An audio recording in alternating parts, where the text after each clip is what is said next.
Hey guys, so we're on day 30. So I want to do something a little bit different today. I want to talk a little bit about my journey into the cold exposure.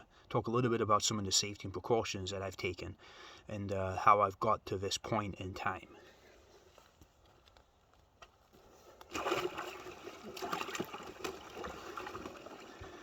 So what I'm going to do is I'm just going to sit here waist deep because we're going to chat, okay? So cold exposure started for me about 2 years ago. I was really into the burpee type stuff, high rep calisthenics, really hard, mentally challenging workouts, and I was trying to figure out a way of making those workouts harder. And the idea came to me of starting to do some of them in the cold because I live in upstate New York. We have 6 months of freezing cold weather here, so I thought let's start doing some stuff outside, challenge yourself, and kind of see where we can take that. And that led me into some of the cold showers. I used to use cold showers as a way to recover. I used to use cold showers as a way to challenge myself on a daily basis because I am a huge believer in the David Goggins school of thought of being uncomfortable every day of your life. And in my opinion, the absolute best way to do that is cold exposure, because it will always be uncomfortable. It will always be incredibly uncomfortable. There's really nothing like it as far as cold exposure goes. So fast forward to this winter, and wanted to take things up a notch. Wanted to kind of start doing some ice baths and blah blah blah blah blah. So what I started doing was 5 months ago I started taking cold showers. Started off with 30 seconds at the end of a hot shower, and it progressed to 2 minutes, and then before you knew it I was taking 100% cold showers.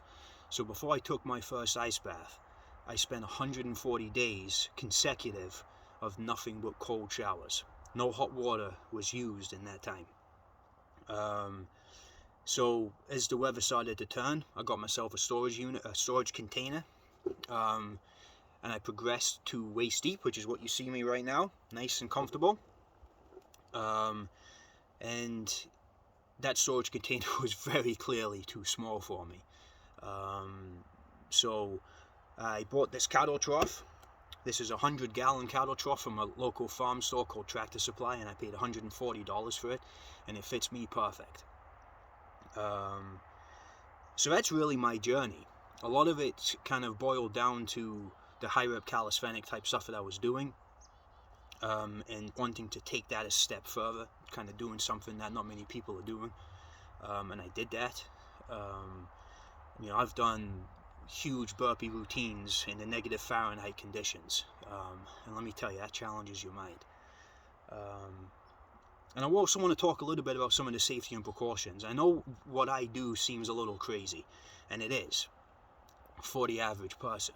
I've conditioned my body to be able to handle up to the neck submersions in extremely cold temperatures, and I've spent many hours getting myself mentally prepared, hardening my body, wintering my body, putting myself through hell and back so that I can do this kind of stuff.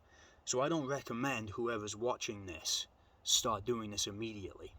My progression took months, probably a good 5 or 6 months before I was able to kind of move into what I do now. So it's, don't take this stuff lightly, because it is dangerous if not done safely.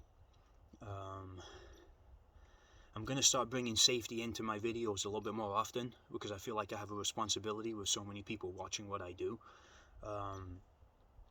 But for those who want to start doing this, start with a cold shower.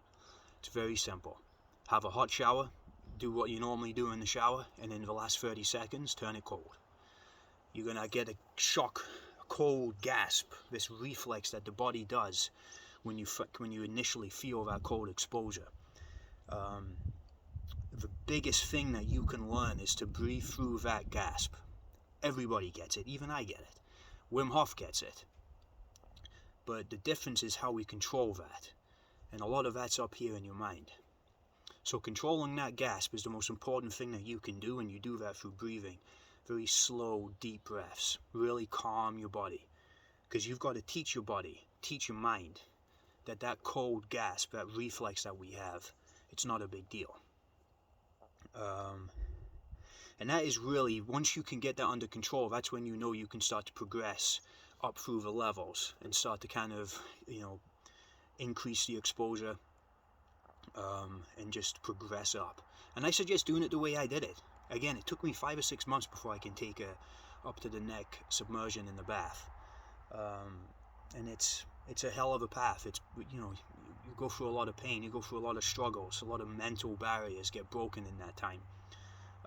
And the great thing about cold exposure is that the second you deliberately expose yourself to cold, you're going to start feeling some of the benefits. So that's the beauty of this. It's not like, it's not like many other things where it takes a really long time before you start to see the effects. You see the effects immediately. And those effects are only going to get stronger the more you can expose yourself and the more parts of your body that you can expose yourself. That is really the beauty of this. I mean, as you can see, I've been in here 6 minutes now. Up to my waist, but still cold. I can start to feel a little bit of a shiver response. That's normal. That's your body saying, hey, I'm cold. We've got to start warming up a little bit. But the great thing about the shiver response is you start to burn a hell of a lot of calories. So it's not a bad thing. But ultimately, guys, what I want to get across is it's taken me a really, really long time to get to this point. And it's taken a huge amount of mental resilience, putting myself in uncomfortable situations time and time and time again. Many, many, many hours. So don't look at these videos and think I can just jump into an ice bath, because I do not recommend that. And one of the things I want to leave you with is always listen to your body. If your body's starting to really cry out and say, this needs to stop, this needs to stop, you need to stop. Don't force things. This is all about adapting your body to the situations. So you need to listen to it. It's a really important part of this. And it's something a lot of people take a long time to learn. Do not force this. Listen to your body. And as always, my friends, may the cold bring you peace like it's brought me. Thank you for watching.